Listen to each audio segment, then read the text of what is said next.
Et bonjour à vous. Il y en a beaucoup qui m'ont demandé ce que nous faisions, etc., si on n'était pas mort, qu'est-ce qui se passait depuis la fin de l'AIDM, etc. Et j'ai eu pas mal de messages, du coup, merci beaucoup, c'est vraiment gentil d'avoir pris des nouvelles.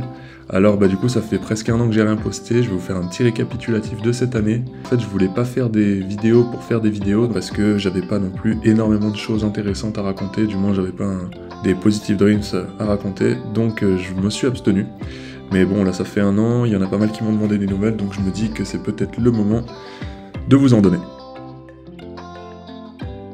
Donc pour la chronologie, en septembre dernier, on a vendu le bateau et on a tout expédié en mondial relais depuis le sud du Portugal. Ensuite, on a trouvé un covoiturage pour rentrer jusque dans l'ouest de la France. Et on est content, on a eu des nouvelles de l'ADM et du nouveau propriétaire. Il est heureux et ça c'est important. Au niveau de mon dos, parce que quand même c'était un des gros facteurs pour qu'on avait vendu le bateau, et il s'est bien détendu. Donc ça c'est le gros point positif quand même si on va pas se mentir, il y a quelques points négatifs d'avoir vendu le bateau. Quand on est rentré, on a acheté un véhicule et on l'a aménagé sommairement juste avec un matelas gonflable. Et pour nous, c'est un peu indispensable en fait d'avoir un véhicule dans lequel on puisse dormir, faire des aventures, etc. Donc voilà, on a trouvé un petit véhicule simple, efficace et c'était parfait. Ensuite, on a visité les copains, on a exploré la France pendant quelques mois avec notre bolide. Justine allait aller travailler en Guyane et moi j'ai fait des contrats vidéo mais je cherchais à retrouver un job dans ma branche, donc les sciences de l'environnement. Donc pendant 1 ou 2 mois, pendant mes recherches de travail, on a bien exploré, bien profité. Et je vous avais pas du tout oublié. Je voulais partager des vidéos, etc. Mais en fait, j'avais un peu perdu le goût. Je crois que c'était un peu la petite déprime post-l'ADM. Et du coup, j'avais pas vraiment envie de partager, en fait. Donc, je me suis abstenu. Mais là, ça y est, j'ai un peu retrouvé la fougue. Donc, c'est bien, voilà. Il faut laisser le temps au temps, des fois. Ensuite, on s'est installé dans le sud-est, donc dans le Var, car j'ai trouvé du travail ici, donc c'était un peu par hasard, mais on vous en dit un peu plus après. Mais en gros, on a retrouvé un mode de vie plus ou moins sédentaire et un peu moins excitant que sur l'ADM, appartement, vélo, train, métro, boulot, dodo, et wingfoil, kayak, etc. Enfin ça je vous en dis un peu plus après, mais ça va. On va dire que c'est un petit train de vie, un peu routinier, mais avec pas mal d'aventures à l'intérieur, donc ça va. On a acheté un nouveau bateau, un petit kayak rigide. C'est un super bateau parce que du coup c'est bien robuste, on peut aller dans les cailloux, on peut explorer bien proche de la côte. On va à 3 nœuds donc finalement c'est pas beaucoup moins qu'un voilier. Et c'est assez indestructible et on se régale bien. Donc là on est content, en plus on peut le mettre sur les barres de toit de la voiture et aller faire des aventures et aller de spot en spot. Donc voilà, c'est aussi notre petite connexion à la mer, notre super kayak qui va bien. Au passage, on a passé le permis bateau, on va dire que c'est mieux vaut tard que jamais. Bon, pour l'instant, ça nous sert à rien, on faisait plus de bateaux quand on n'avait pas le permis, mais bon, ça c'est la vie. Du wingfoil à gogo, vraiment dès qu'il y a un peu de vent, et ici il y en a souvent avec le Mistral, on y va. Donc ça c'est super. Et on a bien la fougue au fond de nous, donc dès qu'on a un peu de temps libre et qu'il fait beau, et comme il fait souvent beau, on a besoin d'explorer tout le temps, donc dès qu'on est en dehors du boulot, ça va. Moi, je me suis bien remis au skate, et ça, c'est quand même un des avantages de plus être sur le bateau, c'est que finalement, on a quand même beaucoup de temps pour refaire nos passions.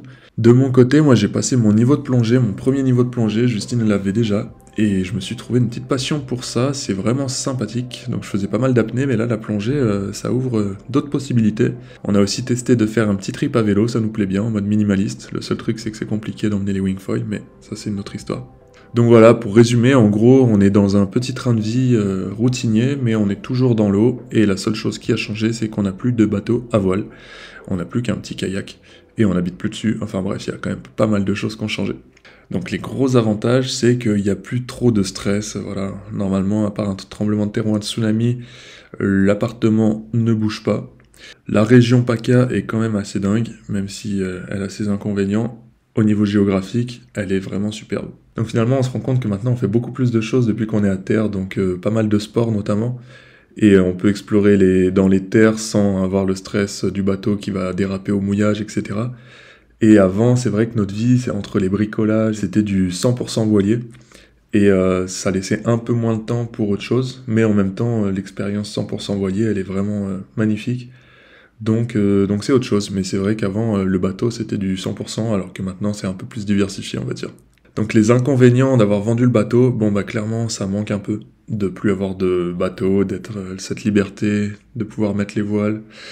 Enfin voilà, hein, vous connaissez toute cette vie d'aventure, c'est quelque chose qui manque. Et l'inconvénient de la région où c'est installé, c'est que le foncier est très cher. Donc clairement, on peut pas se projeter pour acheter quelque chose, ou du moins on va acheter un appart de la taille d'un bateau et s'endetter sur 20 ans, donc c'est pas forcément un super projet de vie. Donc pour l'instant, on pense que cette étape elle est provisoire, même si c'est super parce qu'on peut bien profiter de la région. Aujourd'hui, on prend ce qu'il y a de bon et on profite bien lorsque l'on a du temps libre, mais on sent qu'il nous manque quelque chose. Avec cette routine, c'est compliqué de s'investir dans Positive Dreams, mais c'est quelque chose que je n'ai bien sûr pas ôté de ma tête et ça reviendra en temps voulu. Du coup, on reste ouvert au projet et à un endroit qui nous fasse vibrer, qui nous nourrisse l'âme à plein temps et dans lequel on puisse investir toute notre énergie. Voilà, pour l'instant vous savez où nous en sommes, je n'ai pas de coup d'avance, cette vidéo est à l'instant T et je suis ouvert aux opportunités. N'hésitez pas d'ailleurs à partager vos Positive Dreams et vos idées dans les commentaires. Et de mon côté, comme vous l'aurez compris, j'aimerais continuer à partager des vidéos, j'aimerais continuer à partager des rêves positifs. Mais pour l'instant, entre guillemets, je n'avais pas grand chose de plus à partager que notre petit atterrissage sur Terre qui s'est fait en douceur et qui continue de se faire en douceur. Parce que cette vie en voilier, elle nous a quand même bien animés. Et donc, je ne doute pas que par la suite, on fera de nouveaux projets un peu plus exotiques. Donc merci encore, et moi je vous dis à bientôt pour de nouvelles aventures.